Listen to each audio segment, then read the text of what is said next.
इस खबर के सह प्रायोजक है paradise collection and shoe store, railway station road, Lalitpur.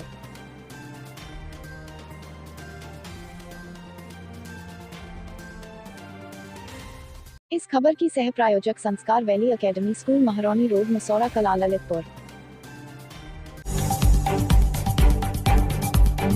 नमस्कार दोस्तों, ललितपुर लाइव टीवी में आपका स्वागत है। मैं आपका दोस्त रविजन चुंगी। आज हम ललितपुर मुख्यालय के न्याय विभाग में हैं। यहाँ पर राष्ट्रीय लोक अदालत का शुभारंभ हो चुका है, जिसको माननीय शेखर कुमार जी यादव, जो हमारे ललितपुर के प्रशासनिक न्यायाधीश हैं, तो वहीं हाई कोर्ट के जज हैं, जिनका ललितपुर आगमन हुआ, जिनके निर्देशन में, संयोजन में आज राष्ट्रीय लोक अदालत का शुभारंभ हुआ।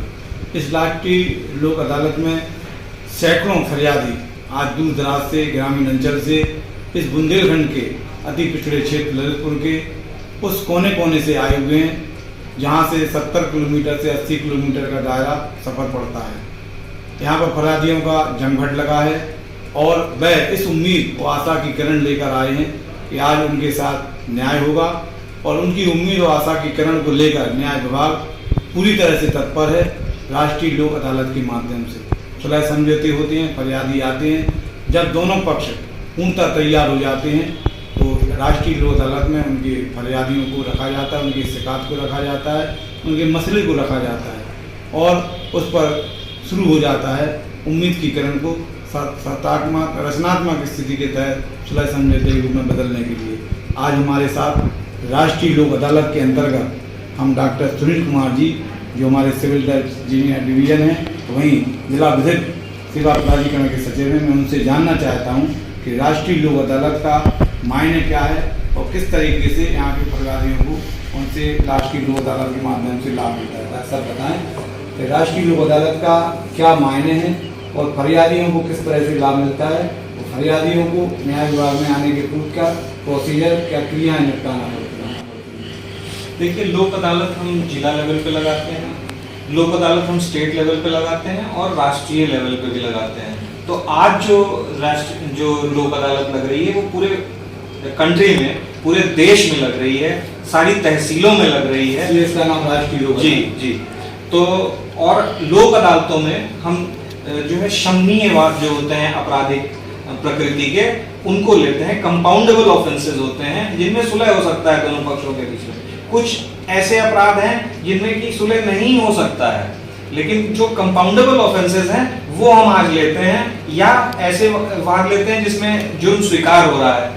तो पेटी ऑफेंसेस लेते हैं जिसमें कि फाइन बहुत कम है और सिर्फ फाइन पे छूट सकता है। जो है वो समन ट्रायल होते हैं, वो छोटे छोटे वाद हैं। तो ये जो है कैटेगराइजेशन है, इन तरह के ये सारे वाद हम आज लेते हैं। सिविल का कोई ऐसा डिस्प्यूट नहीं है जो कि लोक अदालत में नहीं लिया जा सकता, क्योंकि उसमें जो है दोनों पक्षों के बीच में एक संधि बनती है, उसी संधि के आधार पे जो है यहाँ पे सेटलमेंट होते हैं। तलाक के मुकदमे होते हैं कुटुंब परिवार वाले, उसमें किस तरह का सुलह समझौता होता है और क्या विशेषता होती है?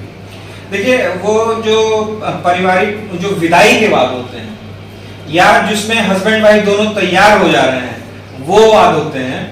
तो उसमें हम आज डिवोर्स केसेस नहीं लेते हैं। तलाक, विवाह विच्छेद जो है वो ऐसे मुकदमे हम आज नहीं लेते हैं। आज हम सिर्फ वही मुकदमे लेते हैं जिसमें कि दोनों लोग तैयार हो गए और हस्बैंड ले जाने को तैयार हो जाता है, तो यहीं से विदाई हो जाती है। विदाई का तात्पर्य क्या माना सर? यही विदाई का तात्पर्य है कि मतलब जो डिवोर्स का सूट फाइल हुआ था उसमें दोनों के बीच में सुलह हो गई है और वो लोग अब कंटिन्यू करेंगे एक साथ रहने का। मतलब पुनः रचनात्मक सोच के अंतर्गत उन्हें एक उम्मीद के दी जाती है। जी। तो आगे इस लोक अदालत के माध्यम से मतलब ऐसे कुछ लोग हैं जो फीस नहीं दे पाते हैं वकीलों को, उनके लिए आप ये देखिए, ये लोक अदालत के नहीं, ये तो यूनिवर्सल मैटर है। ये जो जिला विधिक सेवा प्राधिकरण है, इसके सचिव हैं और इसमें जो है बहुत सारे काम होते हैं हमारे। तो हमारे पास ये भी काम होता है कि जो एक गरीबी रेखा से नीचे का आदमी है, या दलित वर्ग का आदमी है, या जो है जो आपके बच्चे हैं, जो महिलाएं हैं, जो लोग अपना मुकदमा नहीं लड़ सकते हैं, तो उनको सामर्थ्य, मतलब उनको वो ऐसी हम बनाते हैं वकील देके कि वो जो उनका जो अपोजिट पार्टी है उसके बीच में उसके साथ वो मुकाबला कर सके कोर्ट में। तो एक वकील देते हैं, उसको फ्री ऑफ कॉस्ट देते हैं। पूरी तरह से सामर्थ्यवान। जी जी जी। और मैं आपसे ये जानना चाहता हूँ कि राष्ट्रीय लोक अदालत है, जिला इस तरह जो आपका है, इसके आप सचिव भी हैं, ऐसे ऐसा कोई मामला आपके संज्ञान में जो आपको आज भी भूलने की स्थिति में नहीं है? कुछ ऐसा संस्मरण है जिससे आपको आज भी याद होता है, कुछ फैसला ऐसा अधूरा हुआ हो? नहीं, तो आज देखेंगे आप तमामों जो है आज फैमिली कोर्ट्स में आप जब निरीक्षण करेंगे तो ऐसे बहुत सारे जोड़े हैं जिनके बीच में कि संभव ही नहीं था, कोई सोच नहीं सकता था कि ये लोग कभी जो है वो करेंगे, तो वो आज हो रहे हैं डिस्प्यूट्स रिजॉल्व। अच्छा, बहुत सारे मेंटेनेंस के भी सूट्स होते हैं जिसमें कि जो लड़का है या लड़की है जो समर्थ है वो अपने वृद्ध माता पिता को जो है वो मेंटेनेंस नहीं दे रहा है, तो ऐसे विवाद भी आज रिजॉल्व होते हैं अगर वो तैयार हो जाते हैं ले जाने के लिए। वृद्धाश्रम में वो पड़े हैं बेचारे जो नहीं कर पा रहे हैं डिस्प्यूट्स अपने रिजॉल्व, तो इस तरह के हैं। और देखिए एक चीज हमारे पौराणिक काल में आपने देखा होगा, रामायण काल में और जो है महाभारत में भगवान श्री कृष्ण ने बहुत समझाने की कोशिश की पांडवों को और कौरवों को, लेकिन वो तैयार नहीं हुए। इस तरह से अंगद जी और हनुमान जी को भेजा गया रामायण काल में कि रावण को समझाएं, नहीं माने, तो क्या हुआ, लंका जल गई सोने की।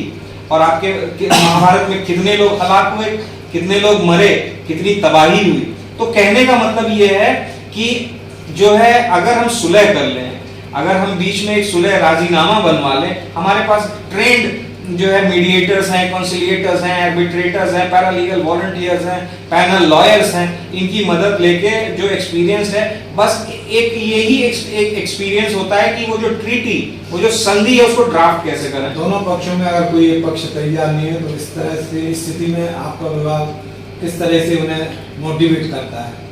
तो यही तो मोटिवेशन है, यही तो हम ट्रेनिंग देते हैं। कभी कभी ईगो क्लैश होती है दोनों के बीच में, कुछ नहीं होता है, सिर्फ ईगो क्लैश है। हस्बैंड वाइफ के मामलों में ईगो की बात है, तो वो जो है हम उसको दोनों को इस तरह से, शादी जब होती है तो एक बीच में मीडिएटर आता है जो शादी कराता है, तो इस तरह का जो विवाद है तो ये सब हम रिजॉल्व करते हैं जो है इसी में। तो ये जो है राष्ट्रीय लोक अदालत में आज यही है कि इसमें ये विन विन सिचुएशन है, न किसी की हार हो रही है न किसी की जीत हो रही है, और न इसकी अपील होती है न इसकी दलील होती है। डॉक्टर सुनील कुमार जी, ललितपुर में आपका आगमन जब से हुआ है कुछ अद्भुत और हमारे न्याय विभाग के सहयोग से वो कर रहे हैं। आज राष्ट्रीय लोक अदालत के अंतर्गत जो उन्होंने बताया, सबसे मुख्य बात यहाँ सुनने और देखने को मिल रही है कि विदाई का तात्पर्य होता है जो हमसे बिछुड़ जाता है, लेकिन इधर विदाई का अर्थ दूसरा हो रहा है। यहाँ जो दो लोग बिछड़े हैं, तलाक के माध्यम से कोर्ट में केस चल रहे हैं अनेक प्रकार की, उनको एक करके दोनों को एक साथ विदा करना, ये विदाई का स्वरूप आज ललितपुर के न्याय विभाग में डॉक्टर सुनील कुमार के प्रयास और हमारे प्रशासनिक न्यायाधीश भाई शेखर कुमार जी यादव जी जो हमारे हाई कोर्ट के जज हैं, उनके ललितपुर आगमन के उपरांत देखने और सुनने को मिला। ललितपुर लाइव टीवी के माध्यम से जो हम लोग हमेशा जनहित और सृजनात्मक कार्य करते हैं, आप लोगों के बीच में होते हैं, उसी क्रम में आज राष्ट्रीय लोक अदालत के अंतर्गत डॉक्टर सुनील कुमार जी ने अपने बातों को, विचारों को समावेश करते हुए जनहित में कई मुद्दे और सुलझे हुए व्यवस्थाओं को बताया।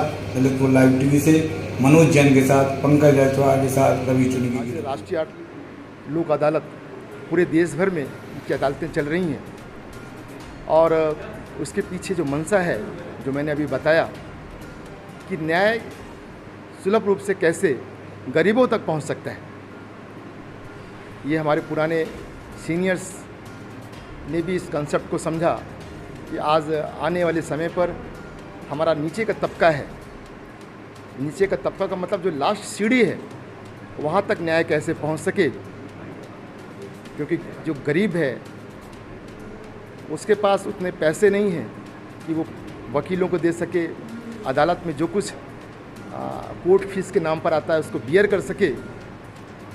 इसलिए लोक अदालत का कंसेप्ट आया कि हम लोग उसमें चले। जहाँ तक आप लोगों की तरफ से आया कुछ विशेष पाठकों के बारे में आया, तो उस पर भी आप ये समझ के चलिए ये जो स्थिति आई कि आज बच्चों के साथ अत्याचार होता है, उसके लिए कोई अलग से कानून नहीं था, और उस कानून को लाने के लिए जो अवयस्क हैं, जो माइनर हैं, उनके साथ जो अत्याचार होता है, और क्या सज़ा दे सकते हैं हम ऐसे अपराधियों को, ये कंसेप्ट भी इस पास्को एक्ट में ही आया। इसी से जुड़ा हुआ जुवेनाइल एक्ट भी है, जो बच्चे नासमझी में माइनर बच्चे अपराध कर लेते हैं तो उसको सीधा सज़ा का प्रावधान नहीं है, उनके लिए शेल्टर होम खोले गए हैं बच्चों के लिए कि भाई वहाँ रखिए और उनको बिल्डअप करिए कि अपराध की दुनिया से वो बाहर निकल सकें, और फिर उनको तरह तरह की चीज़ें वहाँ पर सिखाई भी जाती हैं, बताई भी जाती हैं। और इसीलिए शायद अगर बहुत ऑफेंस प्रूव भी हो जाए तो 3 साल से ज़्यादा की सज़ा उनके लिए नहीं है। सपोज कि 302 का मामला है, आजीवन हो सकता है, डेथ सेंटेंस हो सकता है, लेकिन ये जुवेनाइल के लिए ऐसा नहीं है। कंसेप्ट यही है कि अगर अबोध है तो कैसे उसको सुधार किया जा सकता है। ये सब बातों को लेते हुए लोक अदालत का जो कंसेप्ट आया उसमें भी ये बातें आईं, और मैं समझता हूँ कि आज जैसे हम लोग यहाँ पर आए, हम लोगों ने आपस में चर्चा की, तो इसका एक सकारात्मक परिणाम देखने को मिलेगा इस ललितपुर ज़िले को भी। बाकी तो पूरे देश में मनाया जा रहा है, लेकिन आने का मकसद हमारा ये था कि बहुतों को, जो हमारे जुडिशल मेंबर हैं, थोड़ा इंक्रेज हों, थोड़ा कंसेप्ट थोड़ा क्लियर हो और अपना काम ठीक ढंग से कर सकें। इसलिए मेरा आना भी हुआ और मैंने देखा कि यहाँ का जो जुडिशल मेंबर्स हैं अपने आप में बहुत सक्षम हैं और बहुत अच्छा काम करेंगे। हो सकता है मेरे आने से कुछ और भी उनको इंकरेजमेंट मिले तो अच्छा काम करेंगे। मैं समझता हूँ आज के लिए इतने बोलना पड़ा। धन्यवाद।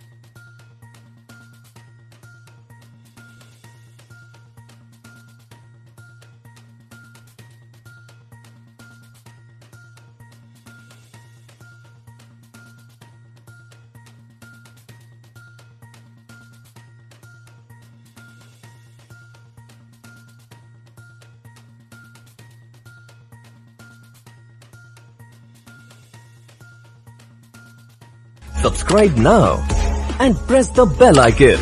Never miss an update.